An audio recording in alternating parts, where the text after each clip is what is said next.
Good morning. I got a nice early start to the day, and I am here in Duluth just before sunrise. The eastern sky is looking absolutely fantastic, and I couldn't be more thrilled to be here because a good Lake Superior sunrise is something that I haven't seen in a long time. I've got the whole day here in Duluth, and this will just be an awesome way to start the day. So unfortunately, I got here with only 10 minutes to spare, so I didn't really have any time to shoot any video while I was setting up my shot, but I did manage to get 2 exposures. One of them at 1 second at f16, and then another one for 8 seconds at f32. And just afterwards, the sun went behind a bank of clouds, and so sunrise is gone, but I did manage to get the shot. I think it'll turn out real nice. I dropped in a 3-stop medium edge graduated filter to balance the exposure of the sky with the foreground. So we'll see how that turns out.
Alright, so now this shot is all about the waves that are crashing over the ice and the rocks here on the shore at Two Harbors.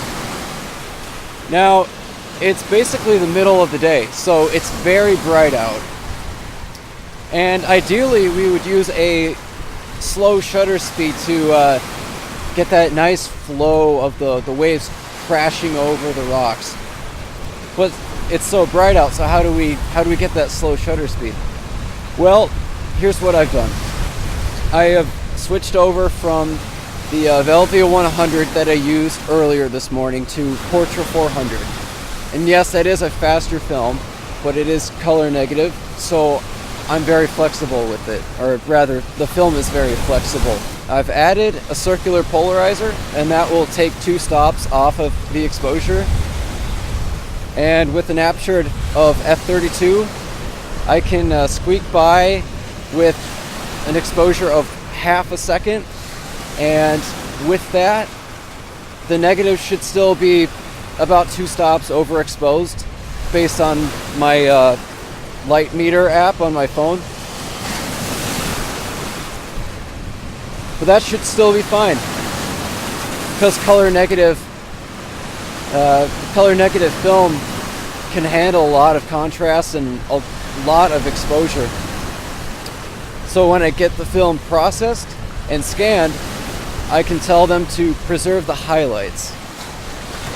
And I've never had a problem with that before, so I think it should work out just fine right now.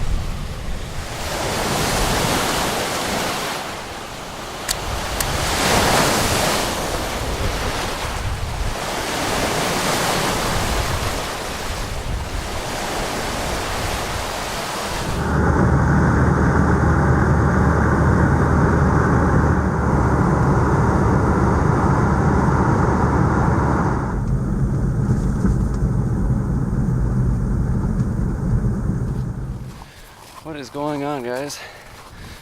Long story short, after that last image on the shoreline, went and got myself a hot lunch.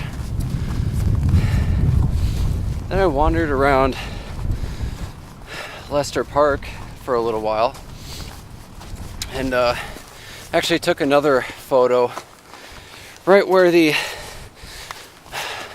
Amity Creek and Leicester Creek converge, and I'll show that image now.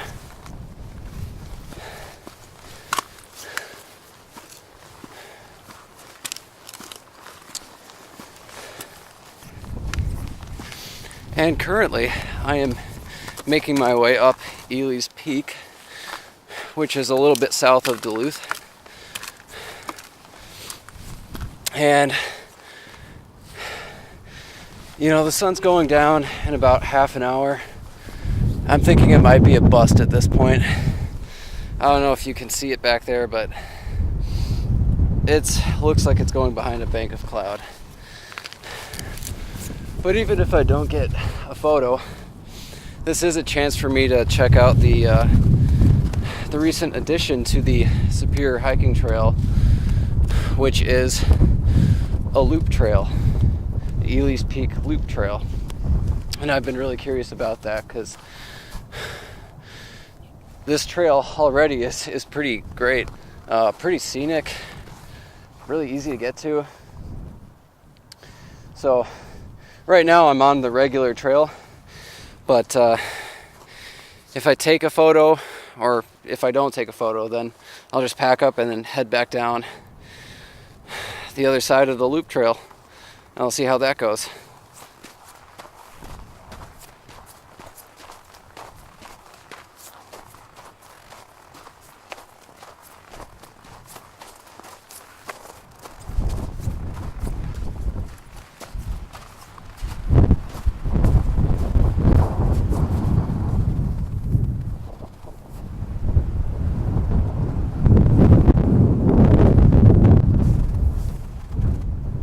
So I placed a bet and it didn't pay off.